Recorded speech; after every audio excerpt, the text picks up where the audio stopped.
लोकसभा चुनाव 2024 को ध्यान में रखते हुए इस बार 7 चरणों में वोटिंग होगी।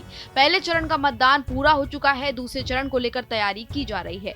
26 अप्रैल को दूसरे चरण को लेकर वोटिंग की जाएगी। ऐसे में तमाम मतदाता अपने अपने मत का प्रयोग करेंगे। देश की राजधानी दिल्ली से सटी हुई यूपी की गौतम बुद्ध नगर सीट पर भी 26 अप्रैल को ही मतदान होगा।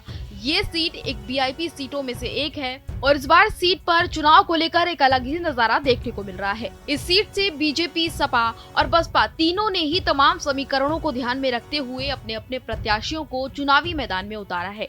बीजेपी ने जहां इस सीट से महेश शर्मा पर फिर से भरोसा जताया है, वहीं सपा ने गुज्जर वोटर्स को साधने के लिए महेंद्र की को चुनावी मैदान में उतारा है, जबकि मायावती ने ठाकुर मतदाताओं को लुभाने के लिए राजेंद्र सोलंकी पर दांव चला है।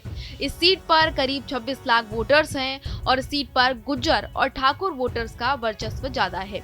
ऐसे में तमाम पार्टियों ने तमाम समीकरणों को ध्यान में रखते हुए इस सीट से अपने अपने प्रत्याशियों को उतारा है।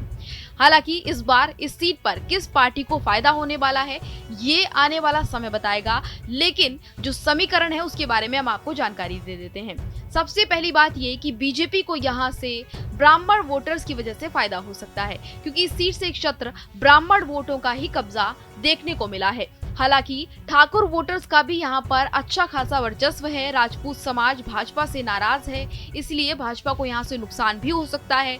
जबकि अगर मायावती की बात की जाए तो उनको यहाँ से फायदा भी देखने को मिल सकता है और इसकी वजह यह है कि मायावती का ग्रेटर नोएडा के बादलपुर में पैतृक गांव है। इस लिहाज से बीएसपी को इस सीट से फायदा हो सकता है, क्योंकि ये सीट बीएसपी की गृह जनपद है। 6 सितंबर 1957 में बनी गौतम बुद्ध नगर सीट 2009 में पहली बार अस्तित्व में आई थी। गाजियाबाद और बुलंदशहर से अलग करके सीट को बनाया गया था। इस सीट पर अभी तक 3 बार चुनाव हुए हैं। परसीमन के बाद हुए पहली बार चुनाव में यहां पर बसपा को जीत मिली थी। उस समय मायावती ने सुरेंद्र सिंह नागर को मैदान में उतारा था, जिनको यहां पर अच्छी खासी जीत मिली थी। हालांकि महेश शर्मा को उस समय हार का सामना करना पड़ा था, जबकि सपा की तरफ से नरेंद्र भाटी तीसरे नंबर पर आए थे। लेकिन 2014 में स्थिति बिल्कुल बदल गई और 2014 के लोकसभा चुनाव में नरेंद्र मोदी की लहर थी। मोदी लहर के चलते सीट से महेश शर्मा को जीत मिली और उसके बाद 2019 के चुनाव में भी कुछ इसी तरह का हाल देखने को मिला। इस सीट पर बीजेपी ने फिर से कमल खिलाया और महेश शर्मा चुनाव जीतकर सांसद बने।